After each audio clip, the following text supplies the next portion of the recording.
Hey guys, given this low point in terms of body composition and this high point in terms of metabolic efficiency, I couldn't resist getting a resting metabolic rate test. And in this test, at least at this point, the only number we're concerned with is respiratory exchange ratio, or RER. RER is the ratio of volume of carbon dioxide exhaled divided by the volume of oxygen inhaled.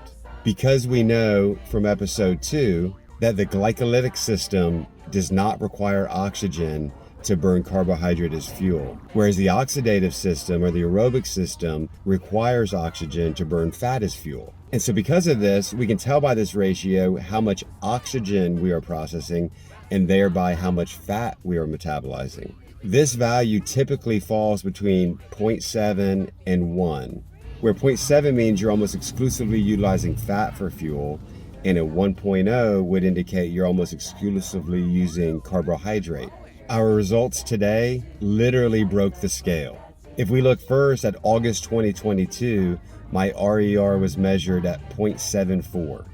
This indicated that I was utilizing fat for about 87% of my caloric needs and carbohydrate for about 13% of my caloric needs.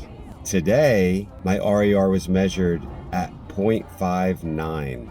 I cannot find any references online to an RER below 0.70. It is unequivocal that I'm using fat exclusively as my fuel source. If we want to talk about what's really going on metabolically, the brain cannot use fat as a fuel. Fat cannot pass the blood-brain barrier. I think part of this is because the brain is made from fat, so we don't want an organ using its structural material as a fuel source. So the way our brain gets fueled without taking any exogenous carbohydrate is that as we metabolize fat, ketone bodies are created, primarily beta-hydroxybutyrate. And a lot of research implies that the brain might actually prefer ketones over glucose. And of course, as we mentioned before, there is a small amount of glucose requirement that the brain has, but we can create that glucose through neoglucogenesis, where some of our protein is converted to glucose to be utilized by the brain.